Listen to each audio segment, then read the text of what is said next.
السلام علیکم ورحمۃ اللہ وبرکاتہ۔ امید ہے کہ ناظرین آپ بخیر ہوں گے۔ آج ہم جانیں گے کہ قربانی کس شخص پر واجب ہے۔ دیکھیے، قربانی اس شخص پر واجب ہے جس کے پاس 5 چیزیں موجود ہوں۔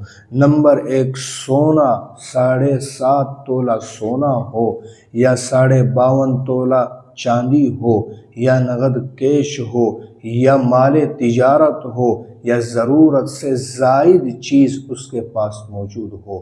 سونا، چاندی، نقد کیش، مال تجارت، ضرورت سے زائد چیز اگر موجود ہے ان دنوں میں، یعنی قربانی کے ایام میں 10 ذی الحجہ سے لے کر صبح سے لے کر 10 ذی الحجہ کی صبح سے لے کر صبح صادق سے لے کر 12 ذی الحجہ کی غروب آفتاب تک اگر آپ کے پاس یہ تمام چیزیں موجود ہیں تو آپ صاحب نصاب ہیں۔ خوب سمجھ لیجئے، آپ صاحب نصاب ہیں۔ خوب سمجھ لیجئے، آپ صاحب نصاب ہیں، اور آپ کے اوپر قربانی کرنا واجب ہے، قربانی کرنا ضروری ہے۔ اگر آپ قربانی نہیں کرتے ہیں تو گناہ گار ہوں گے۔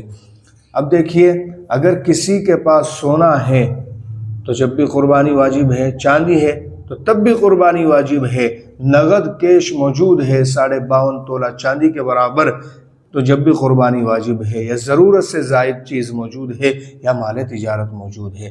مال تجارت میں کوئی ہم نے پلاٹ لیا ہوا ہے، کوئی پراپرٹی لی ہوئی ہے، بیچنے کی نیت سے لی ہے اور اس کی بیچنے کی نیت باقی بھی ہے، تو اس میں ہماری جو ہے اب وہ ہمارے اوپر قربانی واجب ہو جاتی ہے۔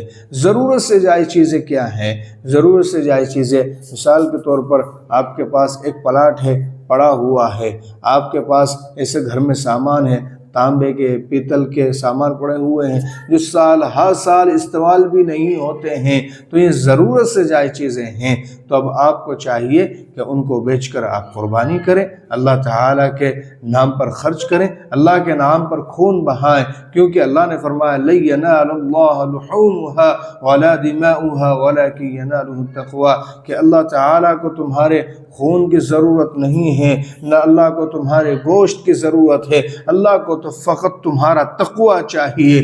اللہ تعالیٰ تو تمہاری محبت چاہتا ہے، اللہ تو چاہتا ہے کہ میرا بندہ میرے عشق میں اس طرح سے مبتلا ہو جائے کہ پوری دنیا کو بھول جائے، کچھ بھی اس کو یاد نہ رہے، یاد رہے تو اس کا رب اس کو یاد رہے۔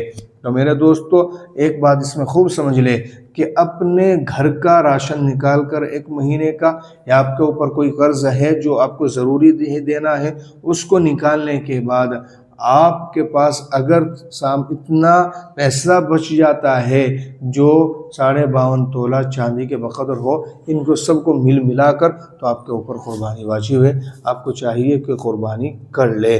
اگر آپ صاحب نصاب ہیں تو آپ کسی سے قرض لے کر بھی قربانی کر سکتے ہیں۔ مثال کے طور پر آپ کا پیسہ کہیں پر پھنسا ہوا ہے اور آنے کی امید ہے کہ پیسہ آ جائے گا، تو آپ کسی سے ادھار لے لیں اور قربانی کر لیں، اور وہ پیسہ بعد میں آپ دے دیں۔ ہرگز آپ ایسا نہ کریں کہ آپ کے پاس تمام چیزیں موجود ہوں اور پھر بھی آپ قربانی نہ کریں، اس سے بے برکتی بھی ہوتی ہے، اور اللہ تعالیٰ دلوں کے حال کو تو خوب جانتا ہے۔ جس نے مال دیا ہے وہ مال لے بھی سکتا ہے، تو اس کے نام پر خرچ کریں گے، مال میں اضافہ بھی ہوگا۔ اللہ تعالیٰ ہمیں عمل کی توفیق عطا فرمائے۔